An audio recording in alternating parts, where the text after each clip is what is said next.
Okay, so third video with the ranking for intermittent fasting, and fat loss is probably one of the biggest reasons people do intermittent fasting for, and it does help them to kind of maintain an easy calorie deficit. So in this video, I'm going to rank the best intermittent fasting window for fat loss, and the goal is just like pure fat loss and maintaining like a lean physique. This video is sponsored by Skillshare. It's an online learning platform with thousands of courses on various fields like creativity, animation, graphic design, data science, web development, business analytics, project management, and so much more. There's also classes on cooking, entrepreneurship, photography, and crafting.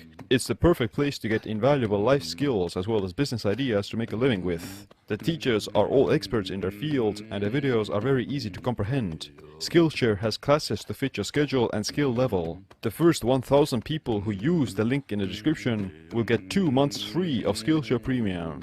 So the most important variable for fat loss on any diet is consistency and sustainability. So are you able to stick to a particular routine for the long term? And does it help you to maintain a calorie deficit for the long term? So if you're constantly like overeating or you're yo-yo dieting, then it's going to just make you hit a plateau and you're stuck. Yeah, but that's why like intermittent fasting can be great for helping people to stay more consistent and prevent this sort of phenomenon. I'm gonna use the same most popular fasting windows: 16 and 8, OMAD, warrior diet, alternative fasting, extended fasting, dry fasting, protein sparing modified fast, and a few others. So here's the ranking. Rank number 1, the peak is shredded AF. You're basically able to get extremely lean very fast if you do it for like a longer period of time. Rank number 2, lean year round. You're able to maintain a low body fat percentage all the time without losing visible abs or muscle definition. Rank number 3, no difference. These are like relatively benign and they don't have a particularly significant effect, although they can still work.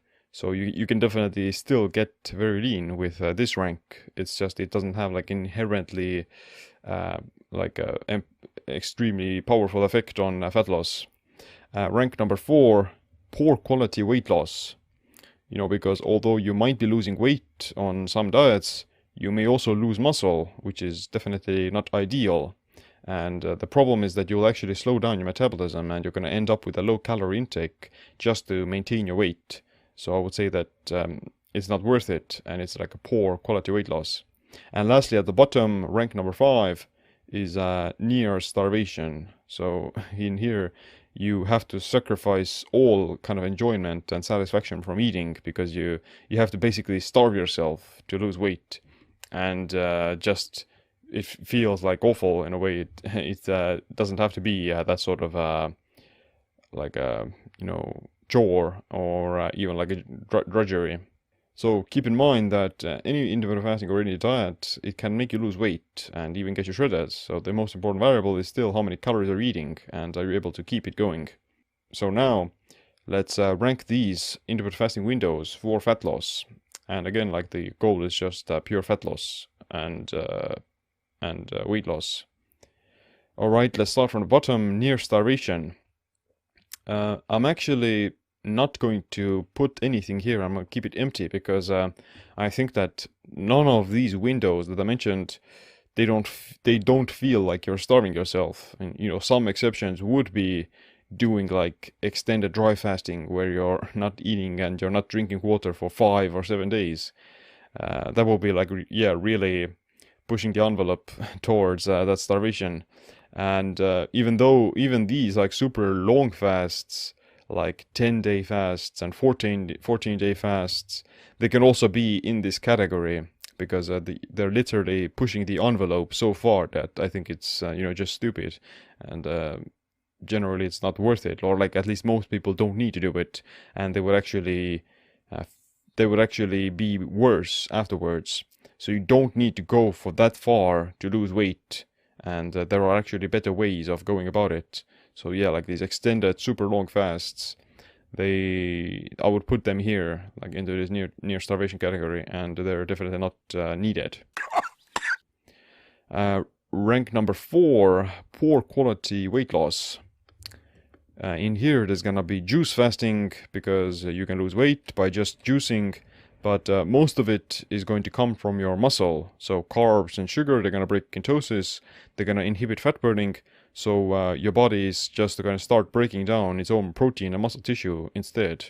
So worst case scenario, you're gonna become skinny fat, and best case scenario is you do lose some weight, but a lot of it is also muscle, and you're not really fully optimized for pure fat loss. Fasting mimicking diet is also with the same problem.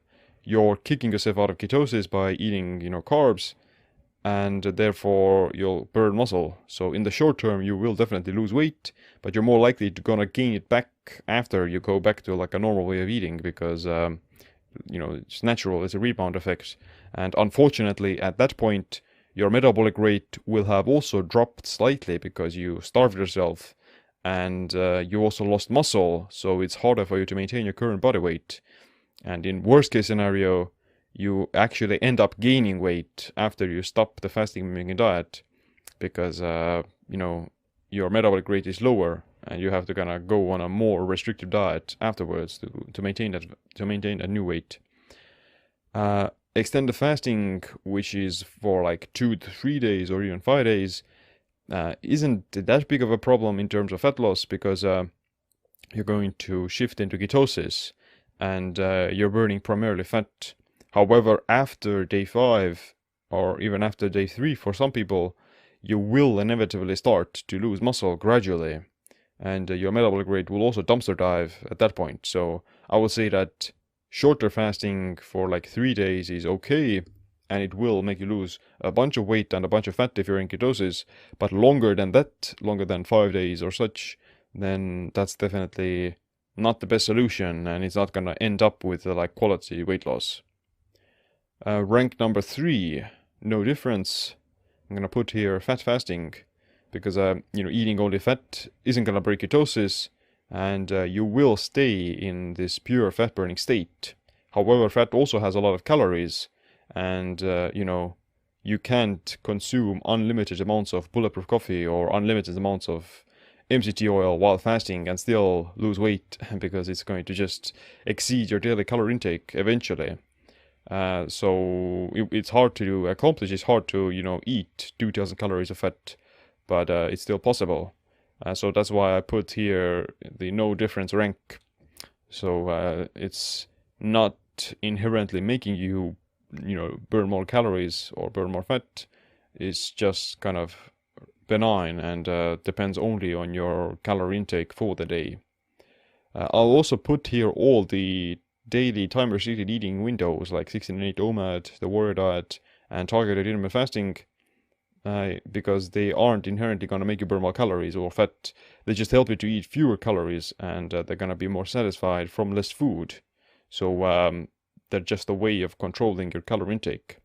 And whether or not you can end up losing weight depends on how many calories are you eating. Rank number 2, lean year round. We're gonna put here alternate day fasting because if you eat every other day, then it's pretty easy to stay lean and lose fat. Of course, you could still gain weight if you like completely binge and go off the rails on your eating days, but it's quite difficult. And if you have already set the goal to lose fat, then you probably have at least some self-control to not overeat. And yeah, as long as you stick to like whole foods, then it's pretty hard to gain weight doing alternative fasting, and therefore you're also able to maintain like pretty lean physique year round. Next up, we're gonna put here 48-hour fasting as well, and having like a 2-day fast once a week, even like every other week, is very effective for managing your weekly calorie intake without necessarily having to count calories or something like that. It's just like a short fast that's not gonna make you lose muscle, and it's not gonna slow down your metabolism either. So exactly, some studies show that 48-hour fasting actually revs up your metabolism because of probably like the increased cortisol, and it's like a short stressor. It's an intermittent stressor that doesn't become chronic and it doesn't become excessive. So that's why a 48-hour fast is amazing for like just igniting fat oxidation and increasing metabolic rate without losing muscle. And rank number 1, shredded AF, protein sparing modified fast. So because eating only protein with no carbs and no fat on top of a severe calorie restriction is it's a really fast way to burn fat and lose fat.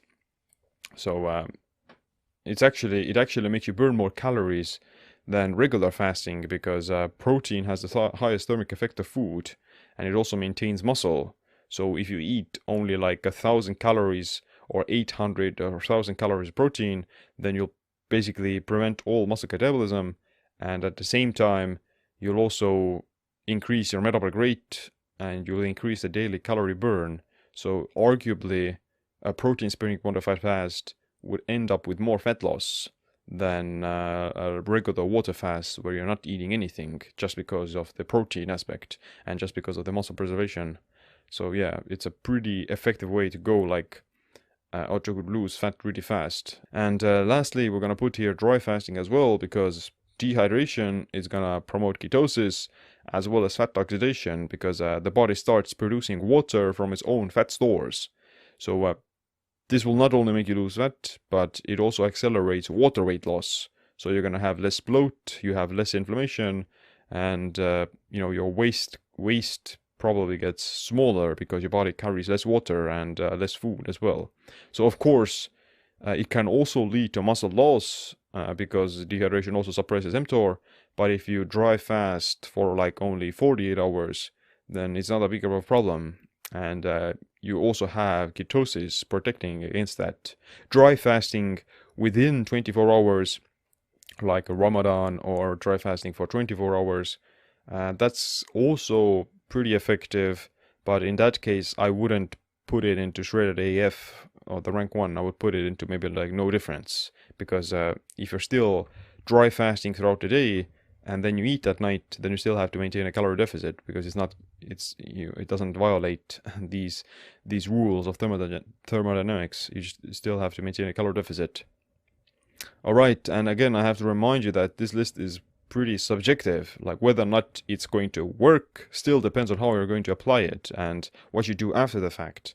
Any of these windows, they can make you gain weight as well as lose weight if you get stuck in a yo-yo diet scenario or like in a binge and fast cycle. That's why I have to like figure out what's the most sustainable solution for you. And hopefully you got some valuable information from it. And the best way to go about it is to just try different methods and see what works. If you want to know how to start intermittent fasting for optimal results in both your longevity as well as body composition, then check out my book, Metabolic Autophagy. And other than that, thanks for watching. Hit the subscribe notification bell, as my name is Siim. Stay optimized, stay empowered.